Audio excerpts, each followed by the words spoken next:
You've tuned into The Mountain Gardener with your host, Ken Lain. Gardening it can be challenging, but with these simple insider tips, you'll reap huge rewards. Now, let's tune into today's Mountain Gardener with Ken and Lisa. We have had an invasion of Javelina show up at the Lane Casa. So they come in, they rummage through. It seems like they're on a circuit. They just kind of roam around the neighborhood. There's a herd of I don't know how big. I stumble across them at night, kind of going, "Oh my gosh, give them space!" I've had them chase me before. We spooked each other, big boar, and he kind of charged. I don't think he could see me, he could smell me. Maybe he kind of rustled up and charged at me, and I kind of ran like a little girl. Gave him respect, go for it.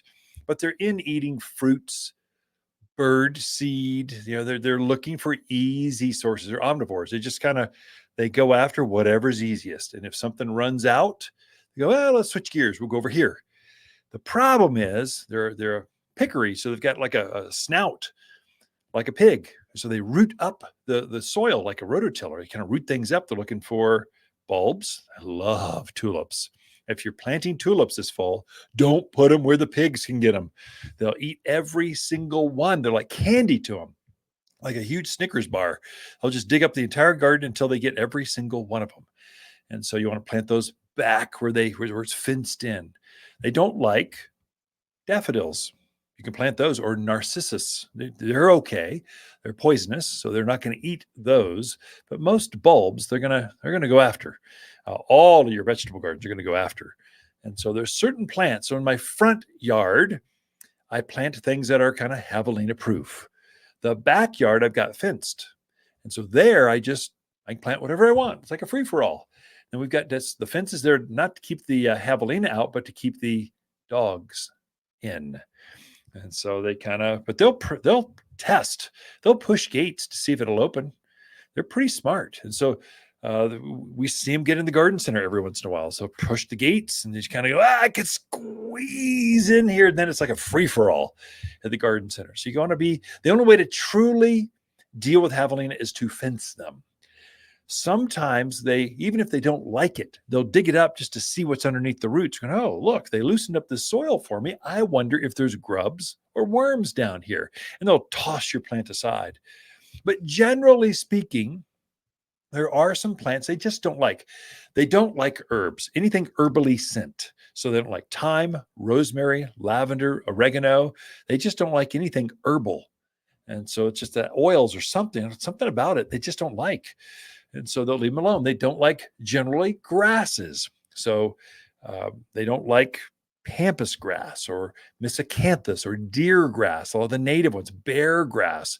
They generally leave grass alone. Now, if you put it in the ground, they might be interested because they're going to notice this is their home. It's like putting a pampas grass in the middle of your living room. Are you going to notice that? Sure you are. You're going to go, hey, what's up? What's going on?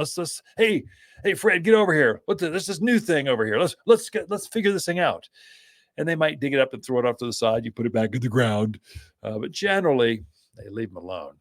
They don't like fescue, blue fescues and things. So phlox, they don't care for that. Hollies, hibiscus, they don't care for those. We have this new Mashudos hibiscus. It is stunning. The flowers are bigger than your hand. They're almost as big as a child's head. They're huge hibiscus type flowers. This is what you want for if you want a Hawaiian type of hibiscus. It's a perennial here, so it does hibernate underground in the winter. Then it comes back fresh, about 3 feet high, about hip high. And then it just has these flowers now through the end of the year. It's called Mashudos hibiscus. They come in several colors, but javelina don't bother those. So you want to plant those out where they're kind of roaming around. Manzanita, I just know they're not going to eat that. Lilacs, they're not going to eat that. One that I really like that's really super, quite bright, it's called red hot poker. It's a perennial, gets up about knee high or so. There's a couple different models, a couple different colors, but basically the flower looks like a red hot poker, like you've had a poker in a fire for a while, and it comes out, it's super bright. It's got this transition of red and yellow and whites. It's really, really pretty. They don't bother that particular perennial, so you put that out there. Russian sage is probably the number one sold perennial. They're not going to eat those. either, because it's got that sagey kind of herbal scent to it. So you want to be real strategic. If you've got heavy pressure of javelina or rabbits or whatever in your yard, you want to figure out what those plants they won't bother, and then you got to commit more to those. You can't have a cottage garden of a lot of everything. You got to have a few things. So there's 20 things you can plant, and here they are. You got to commit more, so bigger blocks of those down the driveway, so they aren't going to bother those. Vinca or periwinkle is another kind of, it's an evergreen ground cover kind of plant. It does really well. It has a blue flower to it with 5 petals. It's quite striking.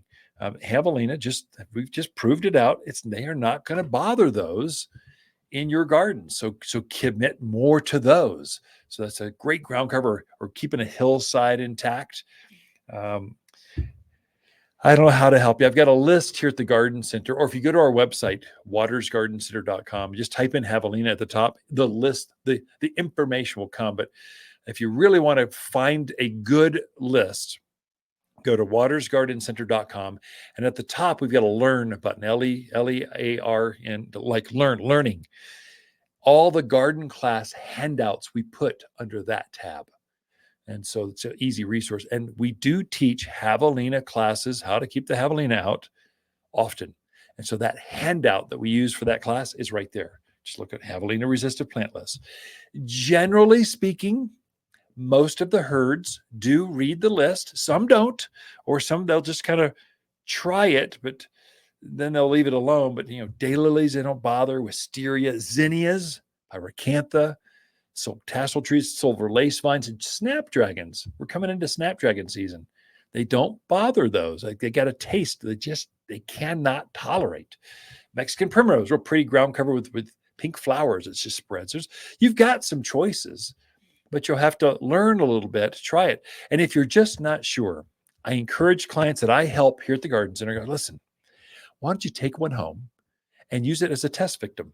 Just put it out there, see if they eat it, see if they take care of it, see if they're leave it alone. And so if they leave it alone, hey, I got a good one. I'll take 5 of those.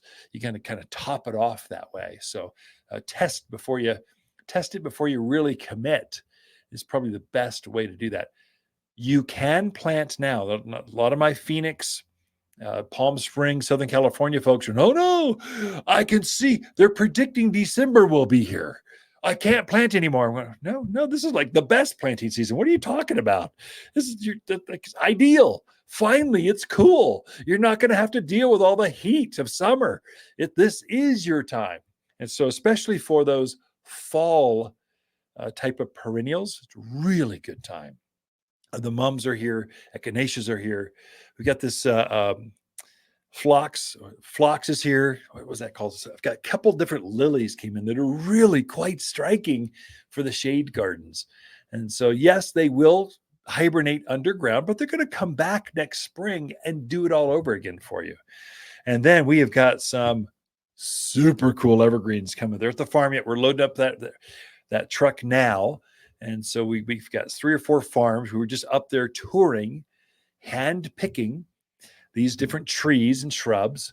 And so they'll be down here probably in a couple weeks. So it takes a bit of time. Plants are logistical. Like, it's not just easy to go pick them up and bring them down. You got to have cooled trailers. It's just logistics. You got to think the route to make the distance worthwhile. But I know who grows the best evergreens. I know who grows the best shrubs, the best mums, the best, and we're pulling for those farms. And so it's okay to plant now. You'll need to water. You'll need to treat it like it was still summer, but you're not doing that very often. A couple times a week for a new tree, that's more than enough. Flowers, maybe it's every other week, every other day, not week. Flowers need more water every other day or so. It's probably about right. And so you got plenty of things going on. The garden center's like glowing. The flowers are so pretty right now. Waters Garden companion plants for September are Raywood ash, Russian sage, honeysuckle, and ivory feathers pampas grass. Ivory feathers is a dwarf pampas grass that blends perfectly into desert landscapes. The ivory plumes reach overhead height for architectural style around patios and ponds. Well suited as a visual barrier or hedge in the far reaches of the yard. You will find only the brightest grasses here at Waters Garden Center. Shop in-store or online at watersgardencenter.com. For a more fruitful garden, increase success in the landscape that just feels better, then tune in daily to the Mountain Gardener podcast. Subscribe through your favorite podcast streamer or visit watersgardencenter.com. Better yet, visit me directly right here at Waters Garden Center. Thanks for tuning in.